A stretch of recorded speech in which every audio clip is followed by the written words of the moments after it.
I will let you try the sinigang.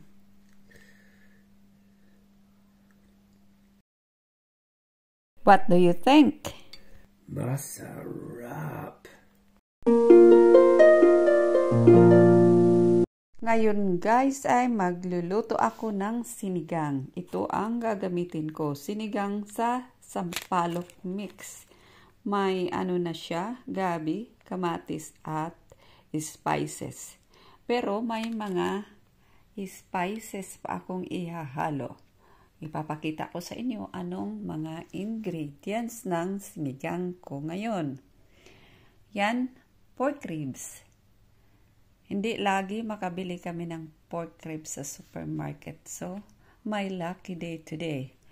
At ang ihahalo ko ay yan. Green beans. Yan. At saka may 2 potato. May 1 talong na malaki. Saka ang dahon ihahalo ko ay itong spinach. At saka meron pa akong garlic, green na chili, tapos sibuyas, syempre may luya at saka sili.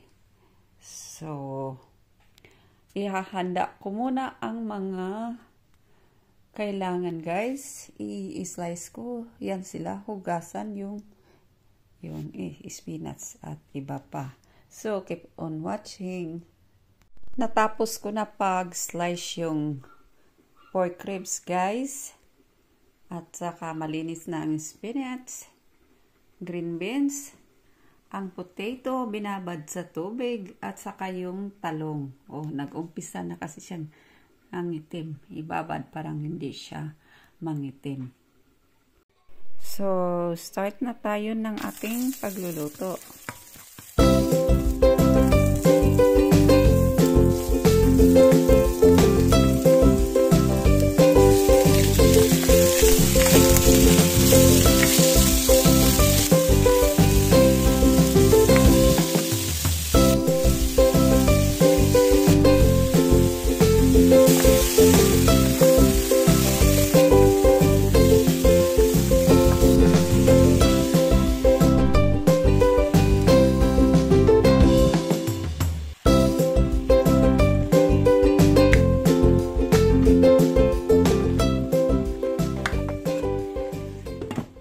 After 5 minutes, guys, tingnan natin.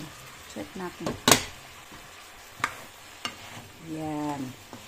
Bakit ginisa ko yung patatas, guys? Ang ingay. Kasi parang mag-absorb ang lasa dyan sa potato. Tapos lagyan na natin ng tubig, sabaw. Mainit na tubig, parang mabilis lang.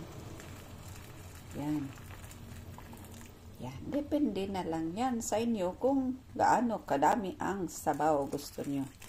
May isang sekreto pa ako na isi-share ko sa inyo guys. Parang mabilis, madali maluto yung karne. Lagyan ko ng ganito, teaspoon or anong bang lagay nyo, fork or ano. Bilis lang yan siya maluto. Yan.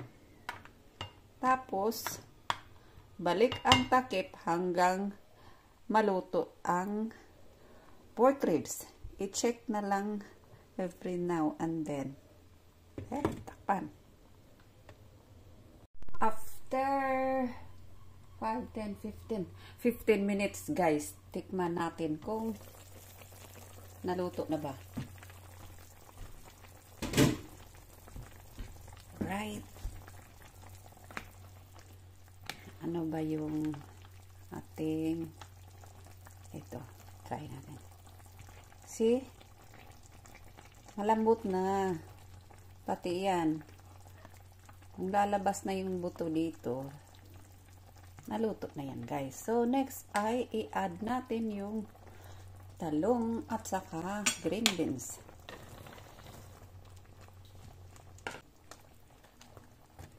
Yun, mukhang konti na lang sabaw guys. Parang dagdagan ko ito mamaya. So, ibalik muna ang takip hanggang maluto yung talong at saka yung green beans. Hindi yan string beans.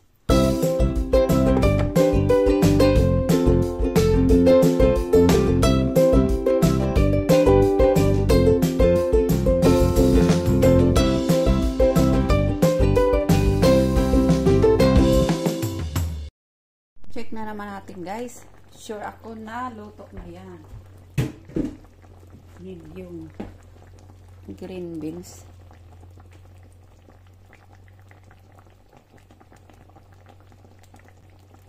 Oh, luto na siya guys. Tapos, i-open natin itong sinigang mix. Gawin ko guys, hindi ko ihalo lahat muna, baka masyadong maasim.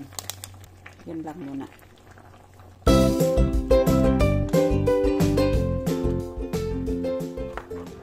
So, tikman natin kung tama na ba.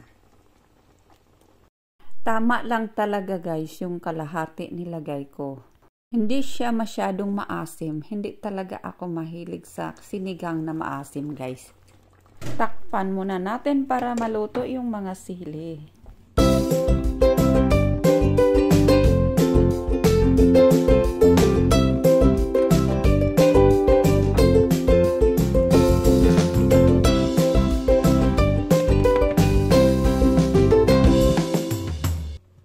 Tingnan na naman natin guys. Sigurado ako luto na yan. Okay? Switch off na natin ang ating lutuan. Patikman ko sa aking asawang Briton kung anong masabi niya guys. I will let you try the sinigang. What do you think? Masarap. Masarap daw guys. Yan lang alam niya na Tagalog. Masarap naman talaga guys.